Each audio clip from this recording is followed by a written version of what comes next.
Menopause, divorce, and marriage. Is there a connection? What does the scriptures have to say about this? Today, family, I simply want you to look and listen and think. I am going to share a short clip from a world-renowned doctor and expert in menopause, Dr. Mary Claire Harver, discussing menopause along with examples of modern women celebrating divorce and the conversations that are currently circulating on the internet. In today's lesson, I will not give my personal opinion. I am only sharing what is being celebrated, encouraged, and entertained over the internet. And in today's short lesson, I will only quote what YAHUWAH Elohim says and nothing else. Let me share this short clip with you. Fair use for entertainment purposes only.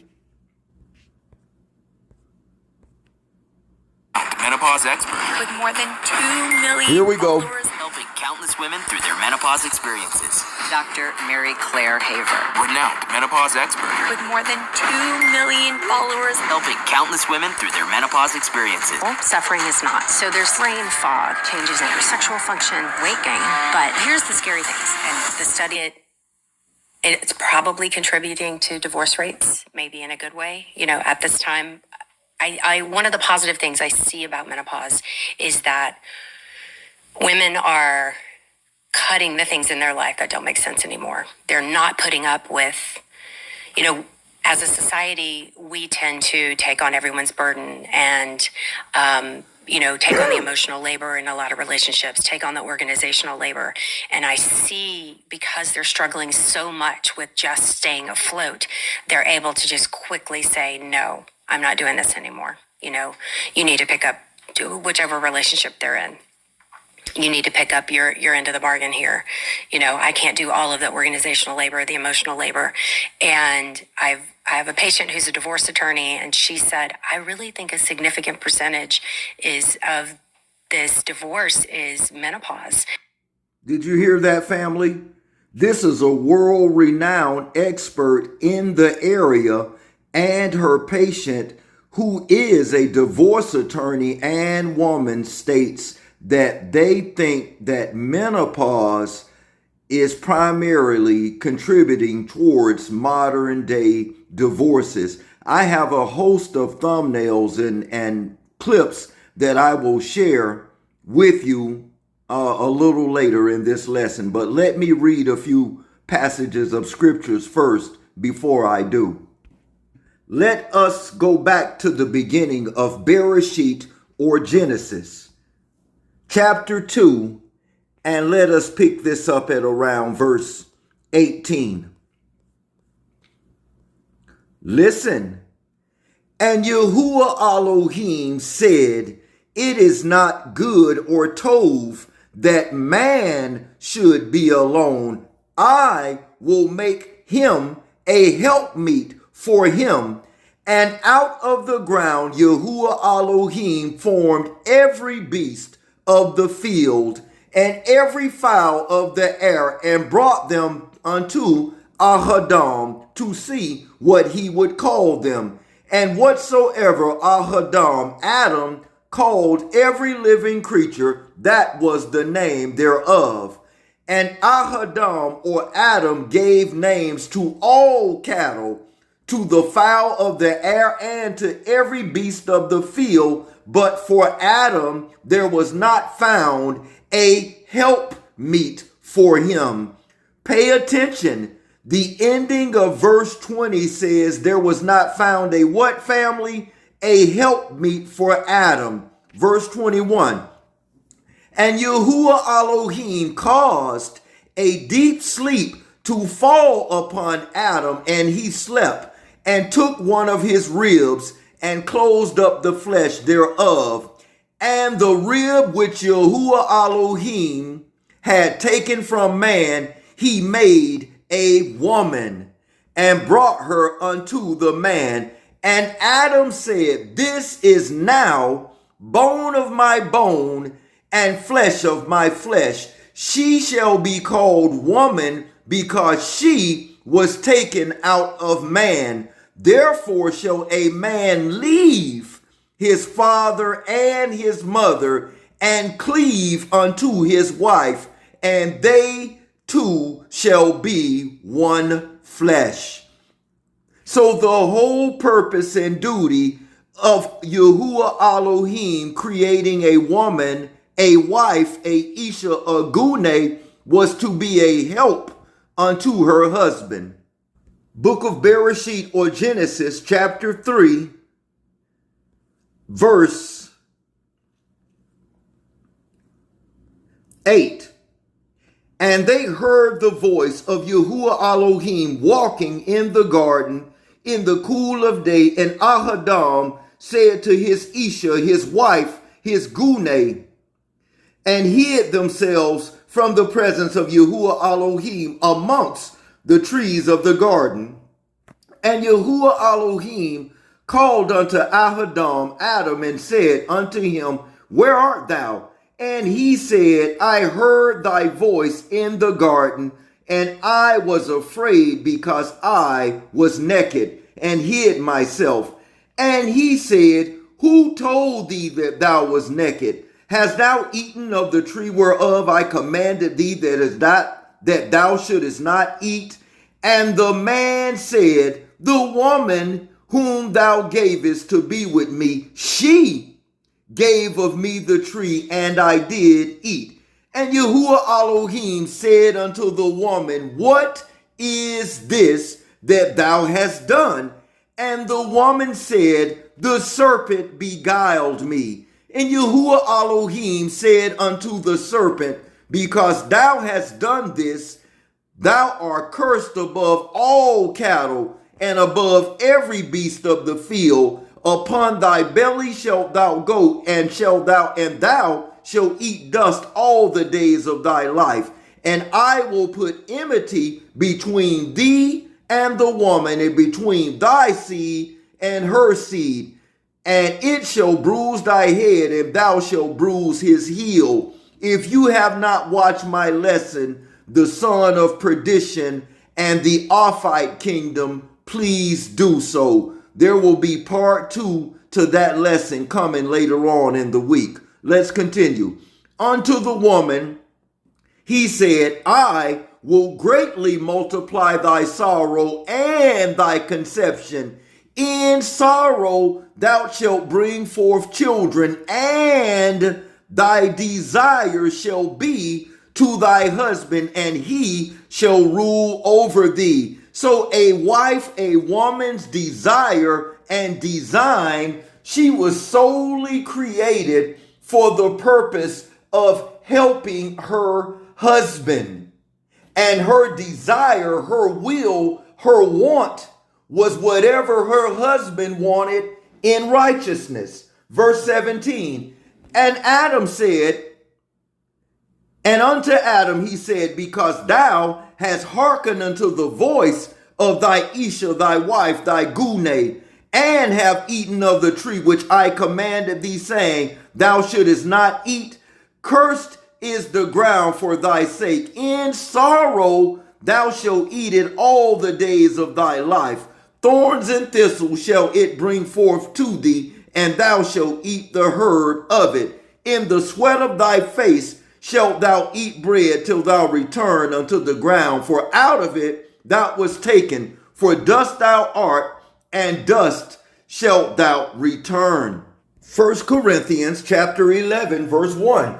Be ye followers of me, even as I also am of the Messiah. Now I praise you, brethren, that ye remember me in all things, and keep the ordinances as I have delivered them unto you. But I would have you know that the head of every man is the Messiah, and the head of woman is the man, and the head of the Messiah is Elohim. Every man plowing or prophesying having his head covereth, dishonoreth his own head. But every woman that ploweth, so-called pray, or prophesy with her head uncovered, dishonoreth her head, for that is even all as if she were shaven. For if a woman be not covered, let her be shorn. But if it be a shame for a woman to be shorn or shaven, let her be covered. For a man indeed ought not to cover his head, for as much as he is in the image and glory of YAHUWAH Elohim. But the woman is the glory of man. Verse 8 is why we came here. For the woman, for the man is not of the woman, but the woman of the man. Neither was the man created for the woman, but the woman was created for the man. And a wife, a Isha, a Gune, a woman's sole purpose, she was created to be a helpmate unto her husband, and her desire was to be unto her husband, and he was to rule over her in righteousness all the days of his life. So family, I went to Google, and as the Dr. Mary stated, that women as young as 30 years old can begin menopause. And I went to Google to verify what the doctor had stated.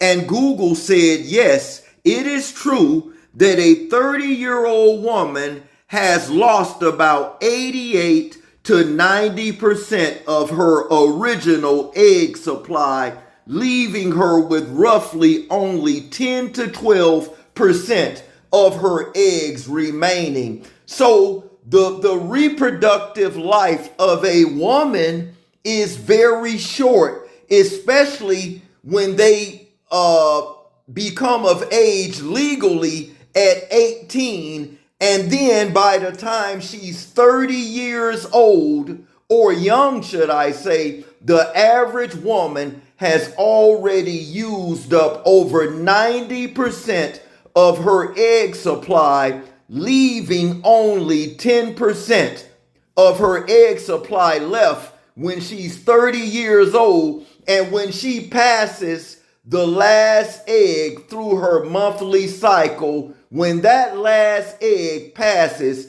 she is now in full-fledged menopause. So the reproductive life of a woman is short. And what the doctor stated, that women go through many changes emotionally, physically, and what have you when they are post or pre-menopausal.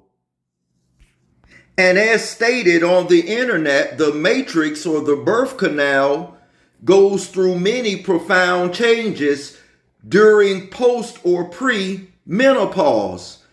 None of us remain the same, but the reproductive window for women is very short, especially when by the time she's 30 years old, she's already used up 88 to 90% of her egg supply.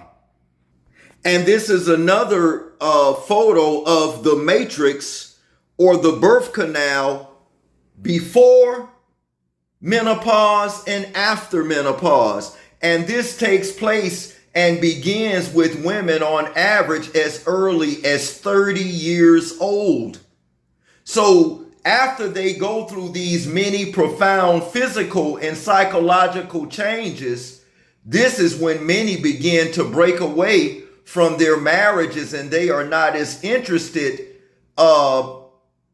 as they were before in companionship. Let's continue.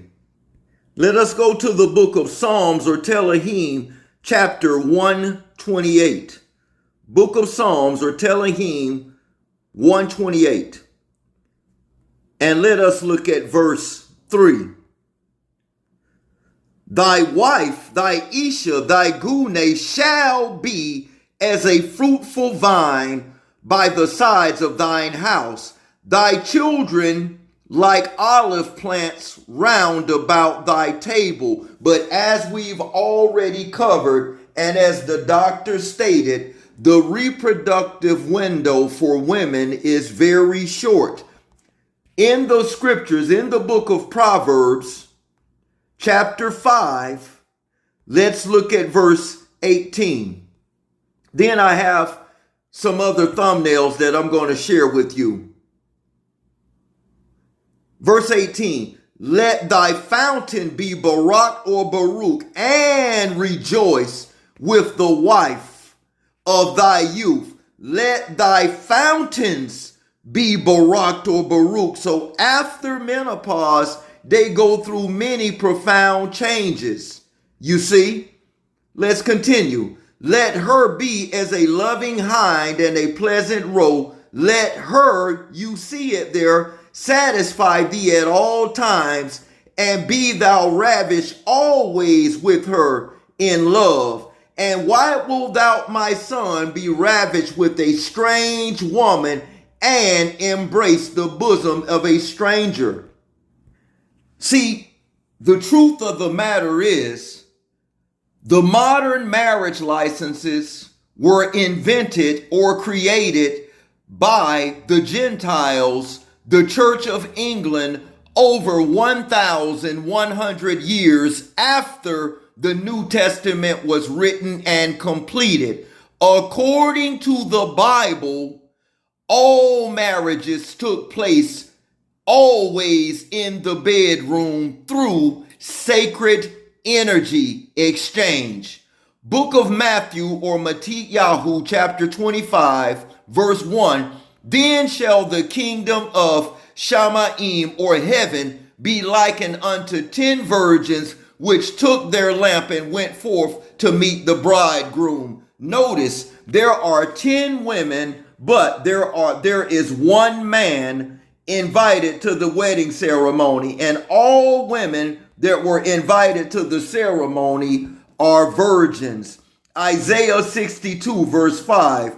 For as a young man marries a virgin, so shall thy sons marry thee. And as the bridegroom rejoices over the bride, so shall thou Elohim rejoice over thee. How does a young man marry a virgin according to the scriptures?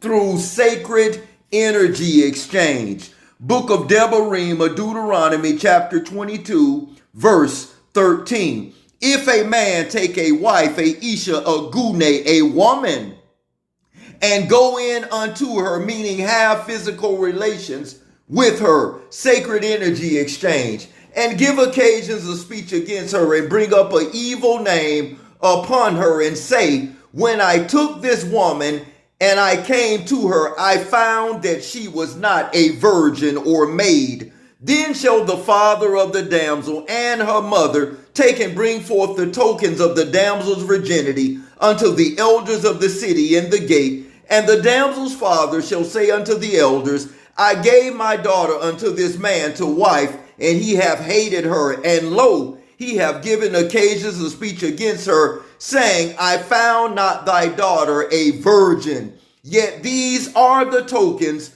of my daughter's virginity. And they shall spread the cloth, which is a white cotton bedspread, before the elders of the city. And the elders of the city shall take that man and chastise him, and they shall immerse him in 100 shekels of silver, and give them unto the damsel of the father, because he has brought up an evil name upon a virgin of Israel, and she shall be his Isha, his wife, his Gune. He may not put her away all his days. So how did this woman become this man's wife? Through sacred energy exchange. When his skin pin penetrated and broke the matrix or the veil or the hymen, and she bled on the white cotton sheet, the shedding of blood establishes a marital covenant. But if this thing be true, and the tokens or proof of virginity be not found for the damsel, then shall they bring out the damsel to the door of her father's house, and the men of the city shall stone her with stones, that she what?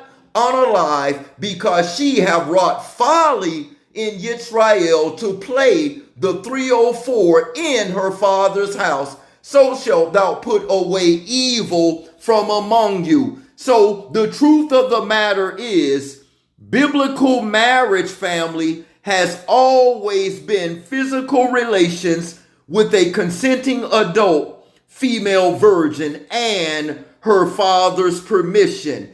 And when she bled on the sheet, the establishing or shedding of blood is marriage. Book of Ezekiel chapter 16 verse 4. And as for the nativity, in the day that thou was born, thy navel was not cut, neither was thou washed in water to supple thee, that thou was not salted at all, nor swallowed at all. None I pity thee to do any of these unto thee, to have compassion upon thee. But thou was out in the open field to loathe thy person in the day that thou was born. Listen, verse 6 of Ezekiel chapter 16. And when I passed by thee, I saw thee that thou was polluted in thine own what? Blood. Unto thee when thou was in blood, yea, live. I said unto thee when thou was in thy blood, live. I have caused thee to be multiplied as the bud of a field, and thou hast increased and waxen great, and thou art become an excellent ornament. Thy breasts are fashioned, thy hair is grown wherein thou was naked and bare. Now, verse 8 is why we came here. Listen. Now when I passed by thee, I looked upon thee, and behold, thy time was a time of love, and I spread my skirt over thee. This is symbolic of a marital covenant, as was done by Ruth and Boaz. You see, Ruth was a widower. The only thing that broke a marital covenant between a husband and wife was the unaliving of her husband and nothing else. Look, and when I passed by thee, I looked upon thee, and behold, thy time was a time of love, and I spread my skirt over thee and covered thy nakedness. I swear unto thee, and I entered a covenant with thee, saith YAHUWAH Elohim, and thou becamest mine. Verse 9 is symbolic of his skin pin breaking the veil of the matrix for the first time. Then I washed thee with water, yea, I thoroughly washed away thy blood from thee, and anointed thee with oil. So the moment his skin pin broke the veil on the matrix, and she shed blood on the sheet for the first time, sacred energy exchange with a consenting adult female virgin and her father's permission was and always has been marriage. The whole construct of modern marriage licenses is a creation of the Ophites, the Gentiles, that was created by the Church of England over 1,100 years after the New Testament was written and completed. You see, that's the truth about biblical marriage. And when he broke her hymen and she shed blood on the sheet, according to the book of Malachi, chapter 2, look at what it says. Verse 14. Yet ye say, wherefore? Because YAHUWAH Elohim have been witness between thee and the wife of thy youth, against whom thou hast dealt treacherously. Yet she is thy companion and the wife of thy covenant. What covenant? Marriages were a covenant that was established by the shedding of blood, which could only take place within a woman's life one time. That's why YAHUWAH Elohim says, I have espoused you to one Akkad husband. It's not this pollutions of the Gentiles that many of us are not participating in because we have been void of the truth. I have another thumbnail and clip I'm getting ready to share with you. Let me lay a little more foundation. Thank you for spending time with me, and I won't keep you long today. Listen. And unto the married, verse 10 of 1 Corinthians 7. And unto the married I command, yet not I, but YAHUWAH Elohim, let not the wife, the Isha, the Gune, the woman depart from her husband. But and if she depart, let her, not him, let her remain unmarried, or she must be reconciled back to her husband. And let not the husband put away his wife. So the stipulation and the law was to the woman that if she left her husband, she was to remain married or she had to go back to her husband. But in verse 27, it says, verse 28, but and if thou marry, which is the man, thou, meaning the man, has not sinned, and if a virgin marry, she has not sinned. Nevertheless, such shall have trouble in the flesh. So all marriages are going to have problems sometime. And what I want you all to remember, when you made a vow to the Creator, you didn't make it to that man or woman. You made it to the Heavenly Father, Yahuwah. You vowed to the Creator of heaven above, the earth and the universe, that you all were going to stick together. So why is it being celebrated that they are leaving the husbands? Look at verse 39. The wife is bound by the law as long as her husband lives, but and if her husband be unalive, she is at liberty to be married to whom she will, only in the faith. So it is not good for man or women to be alone. But as I'm getting ready to share with you, divorce is being celebrated on the internet by women who have left their husbands. And as the Dr. Mary Claire stated in the beginning, she thinks that the primary cause for modern divorces are the emotional changes and imbalances that many women go through during menopause, which can start in the early 30s. Pay attention to what I'm about to share with you, family. Fair use. I'll be back with you momentarily. No, I'm not doing this anymore. You need to pick up whichever relationship they're in. You need to pick up your end of the bargain here. I can't do all of the organizational labor, the emotional labor. And I have a patient who's a divorce attorney, and she said, I really think a significant percentage of this divorce is menopause. While scrolling social media, I have come across many channels and platforms that are showing women who were married stating that they felt trapped in their marriages, and these women, for whatever reason, are celebrating their divorces. And this is all across social media, YouTube, TikTok, you name it. Why are there so many married women filing for divorce and then on social media celebrating their divorces?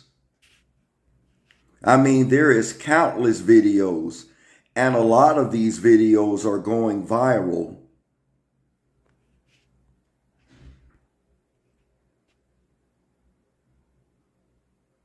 Now, these ex-wives are celebrating divorces, and they are stating that they refuse to get married again or live with a man again. But many of these ex-wives are on social media stating that every now and then they still have physical desires, and they don't mind having a companionship with a person living outside of their homes, and every now and then, if they need a itch scratched, to come by and scratch that itch, which according to the Bible is fornication and adultery. What is going on? It's up to like 70% or more of divorces are filed by women, and the women are on YouTube and TikTok and social media celebrating filing for divorce. And then, in my humble opinion, these same women, older women, are giving the younger women the comments. Look at the videos, and these are videos after videos. Divorce never comes out of nowhere. I can finally shower in peace. Look at this here, and these are countless videos, and some of them have a few 100,000 views. Here's another one. Marriage is a scam, they say. I'd rather be single forever than miserable. Here's another one. Women are done. Single is the new flex.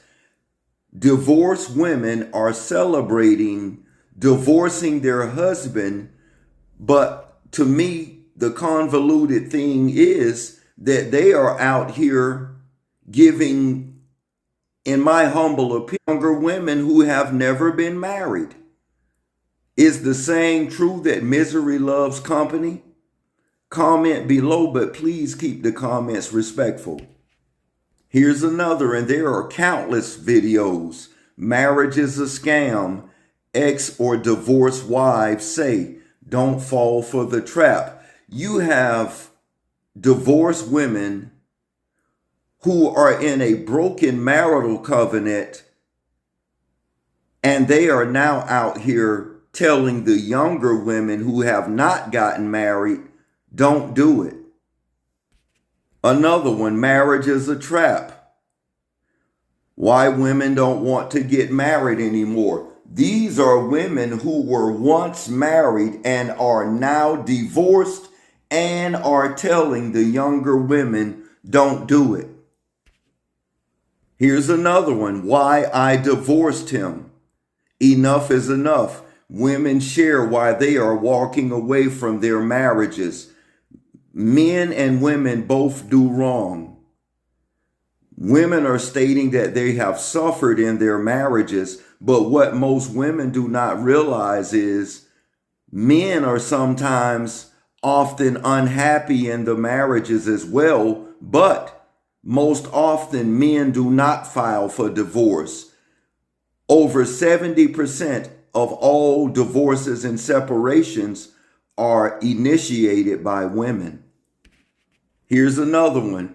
The exact moment they fell out of love. These are ex-wives on social media revealing and explaining why they broke away from their marriages, separated from their marriages, and are now out in the streets. Here's another one. I mean, there are so many videos out here on this subject that I could go on and on and on. This one woman, so I've been married and divorced 3 times, and divorced women reveal harsh truths they wish they've known from the beginning. And look at the views of a lot of these videos. 50,000, 60,000, 200,000, 500,000 views. Divorced wives are on the internet celebrating their divorces, and they are telling the younger women who have never been married, do not get married. Percent of divorces are filed by women. And why is that? So the comment that I got was, why do so many women leave their husbands simply because they are unhappy or bored? Why is it that men have the endurance of till death do us part, and yet many women have the endurance limited to their emotions like boredom and unhappiness? And I think this is a great question. And I see videos pop up all the time in this space about women leaving simply because they're unhappy. And why is that? And what's the solution to that? So what I had to see for myself as a woman, why we have such a limited endurance in marriage and we are so quick to leave and so quick to run, is because we have no concept when we get married that we are actually making a commitment to another person.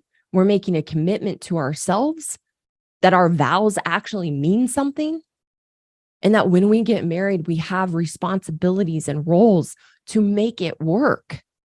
We're incredibly short-sighted.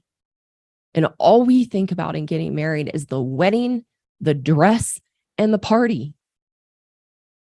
And we have no concept that we are actually stepping into a huge responsibility to follow through.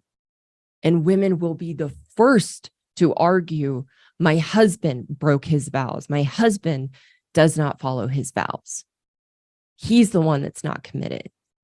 Again, that is a projection of ourselves and our own lack of commitment in our marriage.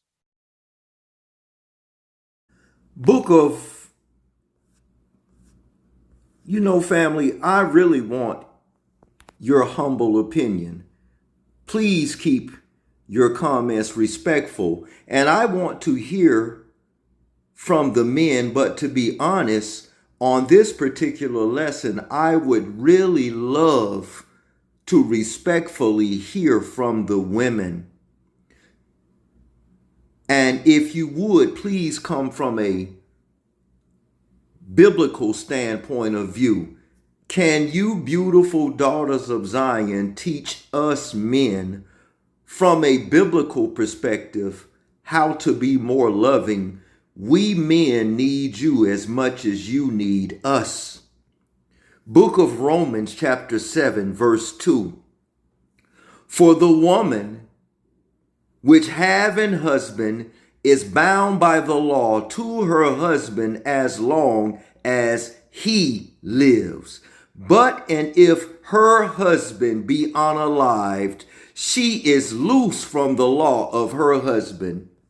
So then, if while her husband lives, and she be married to another man, she shall be called an adulteress. But if her husband be unalived, she is free from that law, so that she is no adulteress, though she be married to another man. So you can go down and get all of the man-made, state-sanctioned marriage licenses that were created by the Church of England, the Gentiles, the Ophites, over 1,100 years after the New Testament was written.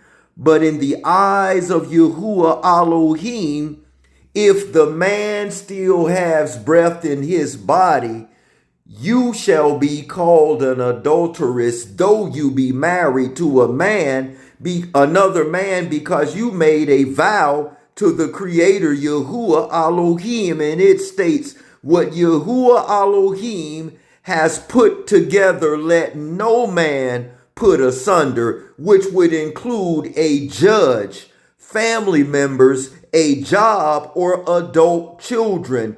The unity of a husband and wife was not supposed to be dissolved or broken by anyone on planet Earth, not even your own hearts and minds. So what are we doing? Ladies, comment, please keep it respectful, and please, if you could, allow your comments to be biblical.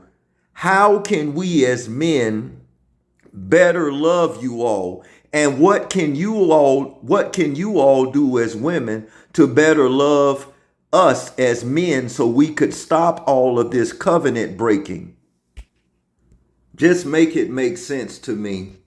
With there being millions of more women in the world than men, Morgan Stanley states in their She Economy projections that by the year 2030, 45% of women who are single and childless between the ages of 24 and 40 years old will be single and childless. Then compound that with the more than 16 million single mothers raising more than 22 million children in America alone. Then in many places, there are 12 to 14 women to every one man. Then a large or vast amount of women who are married are celebrating divorce and are now out here in the world again telling other women who are not married not to do it.